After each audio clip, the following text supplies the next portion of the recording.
morning. So, if you're interested in sales, business development, partnerships, or even technology, you should speak to Paul. He loves helping people out, getting things done, and learning as much as he can because he believes that learning is the first step towards being much more self aware. Let's welcome Paul on 10 Minutes of Hiring Wisdom, where he will tell us about where he's working, what he's learned, and whether the company that he's working with is hiring or not. Hi, Paul. How are you doing? I'm well. Thank you so much. How are you? I am doing well. Thank you so much for joining us. What are your plans for the weekend, Paul? It's Friday. It's a great point. My wife left me with two kids. She went overseas for a trip, and I'm just going to try to keep the children alive. I think that's my big Okay. goal. Okay, and where did she go to? She went to Russia. Ah, Yeah. that's gonna be nice. Are borders open for Russia? I thought Europe was considering of going into lockdown again. She's also a Russian citizen, so she can travel Okay, to Russia anytime she wants to. okay, that makes Yeah. sense. Well, I hope you have a great weekend with your kids, and I hope you manage to keep them alive, which I don't think you might would find hard to do. So hopefully. We'll find out. So, Paul, can you tell us where you're working, what your role is with the company? Certainly. So I am at this startup called Gong, which is an absolute hyper growth mode. We're definitely hiring on all fronts.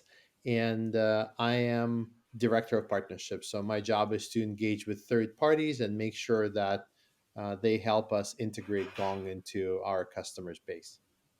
Okay, and when it comes to this role specifically, I think there's going to be a lot of communication involved, nonverbal and verbal.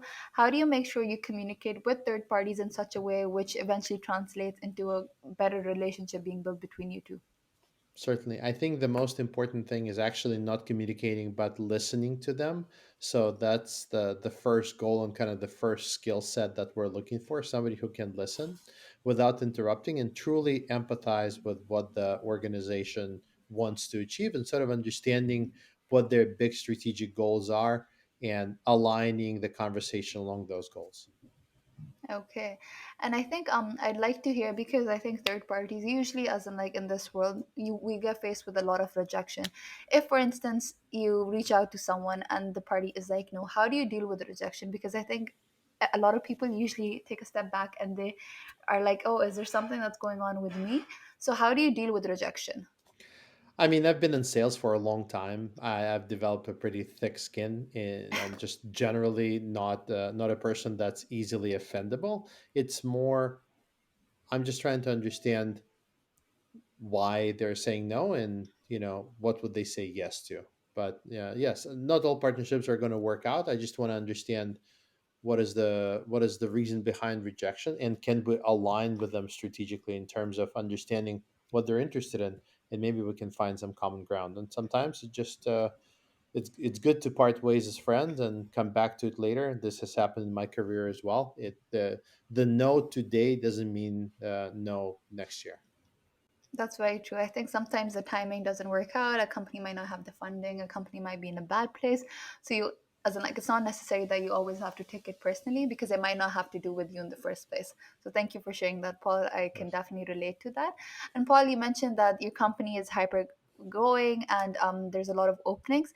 But can you maybe take a step back and tell us about what the culture is like at Gong? Like what kind of people work there? What are your values? And how what kind of people would fit best at Gong. Absolutely. So I encourage everybody to do a little bit of research on Gong. I wouldn't be able to cover everything in this very brief conversation. But after coming to Gong from Google, which is a really stellar organization in and of itself, and spending 14 years at Google, I felt like I've seen it all. But the culture at Gong is very unique and amazing. I've never experienced anything like this. I have direct access to the executive team. And I think this is not a small point because a lot of the culture is formulated at the very top, and the people at the very top are pretty incredible. They're unbelievable human beings. Obviously, they're very smart, very competent, but if you work in tech, pretty much everybody's smart and competent and so forth. But they're really, really fantastic people. The culture is very open, very dynamic. One of the things that I particularly appreciated, it's a very no sugar culture. That's kind of one of our tenants, and that basically means that we can be very open and transparent with each other.